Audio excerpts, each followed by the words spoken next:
Donc le yoga du rire nous vient d'Inde, c'est un médecin indien qui s'est aperçu que malgré tout ce qu'il avait appris à l'école, malgré ses diplômes, il s'est aperçu qu'il y a des études scientifiques qui montrent tous les bienfaits du rire.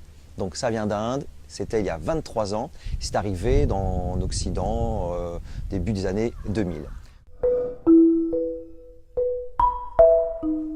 Quand on entend yoga du rire, ah, quelle association bizarre. Yoga, rire, est-ce que ça se marie bien?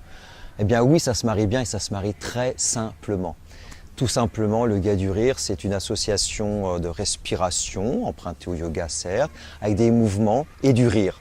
Et cette combinaison est judicieuse puisqu'elle apporte tout plein de belles choses, d'avantages pour notre santé évidemment, mais aussi pour notre mental. On se sent un peu plus créatif, plus joyeux. En fait, le grand truc, c'est que ça apporte tout simplement plus de bonheur et c'est très axé positif, optimisme, dynamisme même.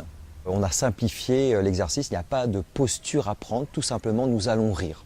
Donc techniquement, il y a 3 étapes dans une séance de yoga du rire. La première nous permet de nous préparer, d'échauffer le corps. Il y a avec des exercices de libération des tensions, on évacue son stress si on en a bien sûr.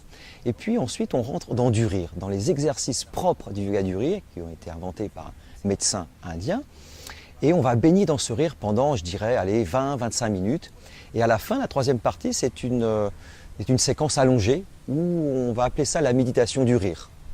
Un moment à la fois pour se relâcher, se relaxer, et puis pour se détendre et emmagasiner tout le rire que nous avons eu dans la séance, emmagasiner dans notre corps pour qu'il reste encore un peu plus longtemps.